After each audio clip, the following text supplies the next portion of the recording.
Hello friends, welcome to smart learning Adda. आज हम लोग बात करेंगे एक्सेप्टेंस स्पीच के बारे में। इसके लेखक हैं ऑंग सान सू की। तो सबसे पहले आप लोग ये ध्यान दीजिएगा कि अगर पूछता है कि एक्सेप्टेंस स्पीच के लेखक कौन है, तो ऑंग सान सू की आपको बताना है। ठीक है, who was the writer of acceptance speech? तो ऑंग सान सू की was the writer of acceptance speech. ठीक है, ये कक्षा 10 के लिए होगा और जो माध्यम है इसका बिहार बोर्ड के लिए है ये। ठीक है, ये भी याद रखना है, कक्षा 10 के लिए चैप्टर नंबर 5 है ये। इसके पहले हम लोग 4 चैप्टर के बारे में लाइन बाय लाइन एक्सप्लेनेशन भी देख चुके हैं और साथ ही साथ क्वेश्चन आंसर को भी देख चुके हैं। तो चलिए चालू करते हैं आज के चैप्टर को और देखते हैं लाइन बाय लाइन एक्सप्लेनेशन इसका। मेरा नाम है ब्रिजेश कुमार, यानी आप लोग सुनने जा रहे हैं बीके सर के माध्यम से लाइन बाय लाइन एक्सप्लेनेशन कक्षा 10 के चैप्टर 5 के लिए। ठीक है, सबसे पहले हम बात करते हैं ऑंग सान सू की के बारे में कि इनका कब जन्म हुआ था और कहाँ जन्म हुआ था, इन सारी चीज़ों को जान लेते हैं। तो ऑंग सान सू की का जो जन्म हुआ था 19 जून 1945 ईस्वी को हुआ था। ठीक है, और ये रंगून में इनका जन्म हुआ था और ये प्राइज भी जीती थी। प्राइज कौन कौन सा जीती हैं तो इसके बारे में बात करें तो सबसे पहले रफ्तो प्राइज इनको मिला था और इसके बाद इनको एक और प्राइज मिला था for freedom of thought in 1999। ठीक है, 1990 में मिला था। ठीक है, तो फ्रीडम ऑफ थॉट के लिए मिला था, यानी सोच का जो आज़ादी होता है एक, यानी सोचने की जो आज़ादी होती है उसके लिए इनको मिला था। एंड इनको एक और चीज़ मिला था जिसको कहा जाता है नोबेल पीस प्राइज़, जिसको सबसे बड़ा पुरस्कार भी कहा जाता है। तो and also one the Nobel peace prize, यानी शांति पुरस्कार। नोबेल प्राइज़ इनको मिला था शांति के लिए। कब मिला था? 1991 में। ये याद रखना है। 1990 में क्या मिल रहा है इनको? रफ्तो प्राइज़ मिल रहा है और 1991 में इनको मिला नोबेल पीस प्राइज़। ठीक है, तो ये दो क्वेश्चन यहाँ से पूछ सकता है कि इनको रफ्तो प्राइज़ कब मिला था और रफ्तो प्राइज़ किसको मिला था? तो ऑंग सान सू की को मिला था। उसके बाद पूछेगा कि नोबेल पीस प्राइज़ किसको मिला था निम्नलिखित में से? तो ऑंग सान सू की को मिला था 1991 में नोबेल पीस प्राइज़। ये याद रखना है। इसके बाद एक नोट यहाँ पे लिखें, इसको गौर से आप लोग देख लीजिएगा क्योंकि इसी नोट के आधारित हम कहानी को बात करेंगे। ठीक है, यानी ये नोट काफ़ी इंपॉर्टेंट है कहानी को समझने के लिए। कह रहे हैं यहाँ पे कि the acceptance speech given here, जो यहाँ पे दिया गया, ये जो एक्सेप्टेंस स्पीच है जो यहाँ पे दिया गया है, was delivered on the behalf of Aung San Suu की। ये इनके बिहाफ पे दिया गया है, यानी इनके द्वारा नहीं दिया गया है लेकिन इनके जगह पे किसी और के द्वारा दिया गया है, इन्हीं के बिहाफ पे दिया गया। यानी ऐसा लगे कि ये जो भाषण हो रहा है ये ऑंग सान सू की दे रही हैं लेकिन इनके बदले में कोई और दे रहा है। ठीक है, और कौन दे रहा है? तो बाई हर्सन, उनके बेटे के द्वारा दिया जा रहा है जिसका नाम है अलेक्जेंडर एरिस। ठीक है, तो पूछेगा कि ये जो एक्सेप्टेंस स्पीच है ये किसने दिया था? तो on the behalf of Aung San Suu Kyi her son was delivered this speech. ठीक है, जिसका नाम है एक्सेप्टेंस स्पीच।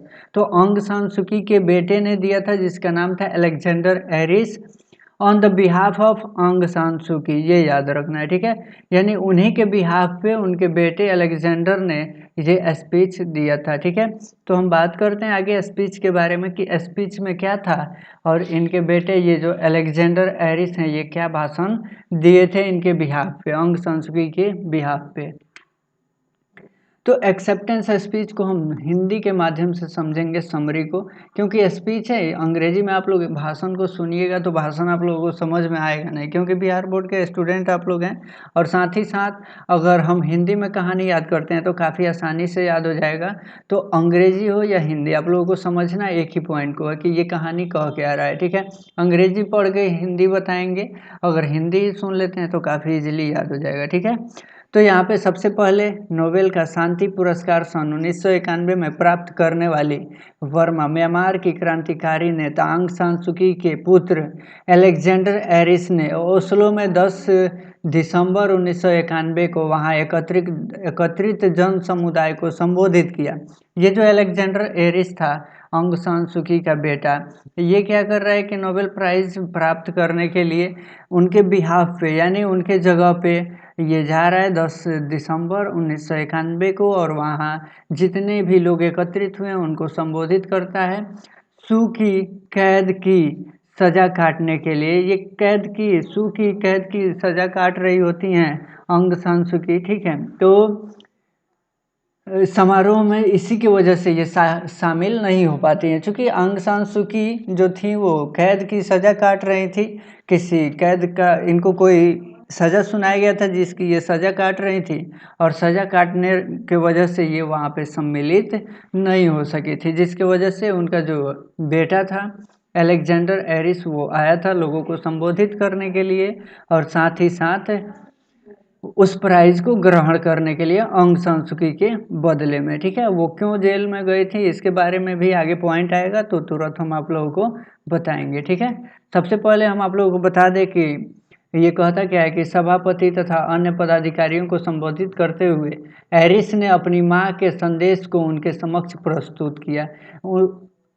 अलेक्जेंडर एरिस के माँ का जो संदेश था यहाँ पे वो अब प्रस्तुत कर रहा है सभापति तथा अन्य पदाधिकारियों के सामने। अलेक्जेंडर एरिस प्रस्तुत कर रहा है अपने माँ का संदेश, गौर से, ठीक है, जो बर्मा की सरकार द्वारा बंदी जीवन व्यतीत कर रही थी, क्योंकि उनका जो स्पीच था शुरू में बताए थे कि फ्रीडम ऑफ स्पीच के लिए, यानी उनकी जो बोलने की स्वतंत्रता थी, इसी के वजह से उनको बहुत सारा रफ्तो पुरस्कार दिया गया, नोबेल पीस प्राइज़ दिया गया जो शांति के लिए दिया जाता है, और जो शांति स्थापित करने का कार्य करता है उसको दिया जाता है।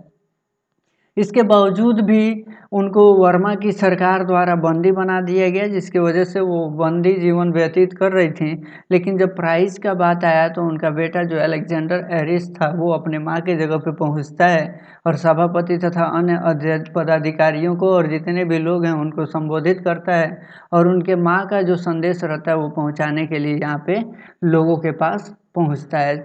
इस बात का उन्हें पूर्ण विश्वास है कि उनकी माँ केवल अपने नाम पर नोबेल पुरस्कार नहीं प्राप्त कर रही है। उनके माँ, अब यहाँ पे गौर से आप लोगों को समझना है कि उनकी माँ केवल अपने नाम पे नोबेल पुरस्कार प्राप्त नहीं कर रही हैं, उन्हें पूर्ण विश्वास है, बल्कि बर्मा की जनता के नाम पर उक्त पुरस्कार ले रही हैं। उनका कहना ये था कि ये पुरस्कार केवल हमको नहीं मिल रहा है, ये पूरे बर्मा की जो जनता है उस जनता के नाम पर ये पुरस्कार मिल रहा है, क्योंकि आज हम जो भी हैं वो इस जनता की वजह से हैं, न कि खुद के वजह से। अगर ये जनता नहीं होती तो हमारा सोच यहाँ पे कुछ काम नहीं करता।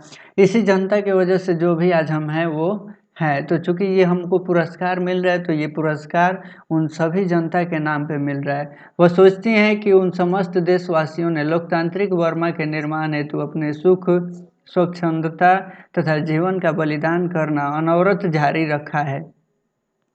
ये एक लोगों के बलिदान की वजह से संभव नहीं हो पाया, हर व्यक्ति, हर परिवार ने बलिदान दिया है, तब जाके ये संभव हो पाया है। सुखमय जीवन, ये जो भी हो रहा है ये सब कुछ हर किसी के त्याग की वजह से हो पाया है।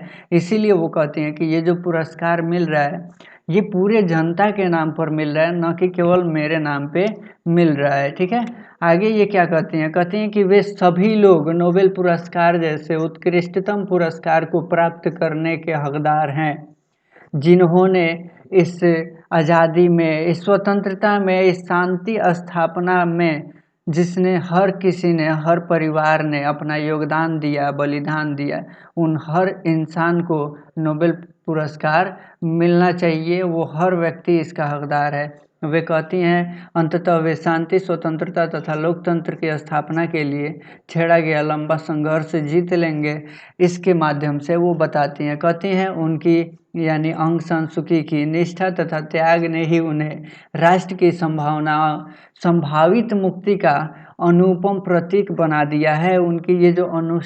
उनकी जो ये निष्ठा थी ना लोगों के प्रति, राष्ट्र के प्रति, इसी के वजह से उनको उनका प्रतीक बना दिया। क्योंकि अगर कोई अपने राष्ट्र के प्रति एकदम उदारवादी हो जाता है तो फिर वो व्यक्ति है वो उस राष्ट्र के लिए एक प्रतीक बन जाता है। जैसे आप लोग गांधी जी को देखें, उन्होंने सर्वस्व अपना न्यौछावर कर दिया देश को आज़ादी दिलाने के लिए। तो आज हम लोग राष्ट्रपिता के रूप में, बापू के रूप में, किस किस नाम से, महात्मा के नाम से जानते हैं उनको, यानी वो राष्ट्र के एक प्रतीक बन गए, ठीक है। उसी तरीके से आंग सान सू की का भी नाम आता है यहाँ पे। गाँवों एवं नगरों की जनता बेघर तथा अभावग्रस्त जीवन व्यतीत कर रही है। युवा वर्ग आतंकित होकर जंगल की ओर भोर भाग कर मलेरिया से पीड़ित होकर मौत के शिकार हो रहे हैं। बौद्ध धर्मावलंबी सन्यासियों का अपमान तथा पिटाई की जा रही है। अब ये बता रही हैं कि क्या-क्या हो रहा है लोगों के साथ। उसकी माँ आंग सान सूकी की सम्मानीय नेता बंदी बना दी गई हैं। यानी अब यहाँ पे ये जो लड़का है अलेक्जेंडर हैरिस दिखा रहा है कि आज एक ऐसी इंसान, एक ऐसी जिसका नाम आप लोग आंग सान सूकी जान रहे हैं, एक ऐसी व्यक्ति जो शांति स्थापित करने के लिए, लोगों में भाईचारा का भाव लाने के लिए कितना अच्छा काम कर रही थी, तो उनको बंदी बना दिया गया, कैद कर दिया गया। आज के समय में जो युवा वर्ग है वो आतंकित हो गया है, जंगल की ओर भागकर मलेरिया से पीड़ित होकर के मौत का शिकार बन रहा है। बौद्ध धर्मावलंबी सन्यासियों का अपमान किया जा रहा है तथा पिटाई किया जा रहा है। ये सारी चीज़ें बताता है, वो लड़का बताता है जो उसके माँ के द्वारा संदेश दिया गया है कि लोगों तक इस संदेश को पहुँचाना चाहिए, ताकि लोग और जितने भी सभा में पहुँचे हुए अधिकारी हैं, पदाधिकारी हैं, उन सभी को इस चीज़ का ज्ञान हो कि आज क्या चल रहा है देश में और इसके बारे में कैसे कार्य करना चाहिए। आगे क्या कहती हैं, तथा अन्य सुदूरवर्ती देश द्वारा उन सभी व्यक्तियों को प्रदान किए गए उक्त सर्वोच्च सम्मान द्वारा बर्मा की जनता के शोषण को मुखरित किया गया है। राजनीति निरंकुशता तथा बर्बरतापूर्ण शासन के खिलाफ रंगून में छेड़ा गया संघर्ष केवल वहाँ का मुक्ति संग्राम नहीं है, बल्कि विश्व के अन्य क्षेत्रों के लिए भी प्रेरणा का स्वरूप है। ये कहती हैं कि ये जो बर्मा में चालू हुआ है मुक्ति संग्राम, केवल वहाँ के लिए ही नहीं है, ये जो संग्राम है ये पूरे विश्व के लिए है। इससे हर किसी को प्रेरणा लेना चाहिए और हर जगह पे ये जो शोषण किया जा रहा है लोगों का, इसके खिलाफ आवाज़ उठाना चाहिए और हर किसी को अपने स्वतंत्रता के लिए लड़ाई लड़नी चाहिए, शांति स्थापित करने का प्रयास करना चाहिए। चयन समिति के निर्णय की अंतर्राष्ट्रीय समुदाय द्वारा प्रशंसा की गई है। संयुक्त राष्ट्र के महासचिव जेवियर पेरेन ने बैन की यानी अलेक्जेंडर हैरिस यानी मां की शीघ्र रिहाई का प्रस्ताव पारित कर उनकी मुक्ति का आह्वान किया है। यहाँ पे ये जो आंग सान सूकी हैं इनकी शीघ्र रिहाई के लिए मांग भी किया जाता है, आह्वान भी किया जाता है। भविष्य की पीढ़ी के साथ शत्रुवत, स्वार्थपूर्ण तथा अप्रिय व्यवहार नहीं होना चाहिए, ऐसा भी कहा जाता है। लेकिन आगे क्या होता है देखिएगा आप लोग, तो कहता है कि अलेक्जेंडर हैरिस अपनी मां की ओर से मानवीय आदर्श का पालन करने का तर्क भी प्रस्तुत करते हैं कि इसके बारे में सोचना चाहिए लोगों को। नोबेल पुरस्कार की प्रस्तावना में यह तथ्य संक्षेप में वर्णित है। वह मार्टिन लूथर किंग जूनियर की उक्ति का भी स्मरण कराते हैं। उन्हें किंग जूनियर कहा था कि संकीर्ण वर्गवाद तथा युद्ध के तारारहित मध्य रात्रि के दुर्भाग्य एवं उत्पीड़न से अधिक दिनों तक मानवता बंधी नहीं रह सकती। इसीलिए यानी यहाँ पे कहने का अर्थ ये है कि किंग जूनियर का वो बात बताते हुए कहते हैं कि ये जो मानवता है इसको लंबे समय तक हम बांध के नहीं रख सकते हैं, ये स्वतंत्र रहता है और स्वतंत्र हो जाएगा। हमें अपनी लगन तथा सत्य प्रयास द्वारा प्रमाणित करना होगा कि वह किंग जूनियर केवल स्वप्नदर्शी नहीं थे, उनके द्वारा प्रकट किए गए विचार उस वास्तविक भाईचारे तथा शांति से संबंधित है जो हीरा चांदी तथा सोना से अधिक बहुमूल्य है। यानी इनका कहने का अर्थ ये था कि ये जो किंग जूनियर कहा करते थे उनकी बातें ये नहीं है कि केवल स्वप्न देखने की जैसी हैं और स्वप्नदर्शी हैं, ऐसा कुछ नहीं है। उनकी जितनी भी बातें थी, उनके जितने भी विचार थे, वो सारे के सारे बहुमूल्य थे और शांति से संबंधित थे, हीरा चांदी और सोना से भी अधिक बहुमूल्य थे, क्योंकि वो जो भी बातें कहते थे बहुत ही सत्य बातें कहते थे और उन पे विचार करने की ज़रूरत लोगों को थी। ऐसा बताते हैं ये अलेक्जेंडर हैरिस, जो कि सारा का सारा उनके माँ के द्वारा दिया गया संदेश है, चूँकि वो उनको कैद कर लिया गया था और कैद की जीवन वो व्यतीत कर रही थी। वह अलेक्जेंडर पूर्णतः अस्वस्थ हैं कि एक सम्मान तथा स्वतंत्रता का गौरवशाली युग शीघ्र आएगा, ऐसा वो बताते हैं। यही संदेश था उनके माँ के द्वारा दिया गया, जो ला करके वो सभापति तथा उस सभा में जितने भी व्यक्ति आए थे उनको ये बताते हैं। और फिर वो जो पुरस्कार है नोबेल पीस प्राइज़ जो दिया गया था आंग सान सूकी को और जो लिए थे अलेक्जेंडर हैरिस, उनके बदले में यहाँ पे यही संदेश पहुंचाते हैं, अपने माँ के द्वारा दिया गया संदेश, और यहीं पे ये कहानी ख़त्म हो जाता है। ठीक है, इसके क्वेश्चन आंसर के बारे में बात करेंगे अगले वीडियो में। आई होप आप लोगों को कहानी समझ में आ गया होगा। अगर कोई भी इस चैप्टर से संबंधित दिक्कत है तो आप लोग कमेंट बॉक्स में ज़रूर बताइएगा। प्रयास करेंगे कि हर किसी के जवाब का आंसर दे सकें। मिलते हैं अगले वीडियो में। अगर वीडियो अच्छा लगे तो वीडियो को लाइक शेयर कमेंट जरूर करें। चैनल को सब्सक्राइब करके बेल आइकन दबा दें ताकि अगले वीडियो का नोटिफिकेशन आप लोगों को मिल सके। बिहार बोर्ड के जितने भी स्टूडेंट हैं उन सभी को भी आप लोग ये वीडियो शेयर करें ताकि ज़्यादा से ज़्यादा बच्चे इस वीडियो के माध्यम से तैयारी कर सकें, क्योंकि लॉकडाउन की वजह से कहीं भी क्लासेज नहीं चल रही हैं। तो हर बच्चों को आप लोग शेयर कीजिएगा तो हर बच्चे इस वीडियो के माध्यम से अपना तैयारी कर सकेंगे अच्छे से अच्छे। आई होप आप लोगों को अच्छा लगा होगा वीडियो। मिलते हैं अगले वीडियो में, तब तक के लिए धन्यवाद। जय हिंद, जय भारत।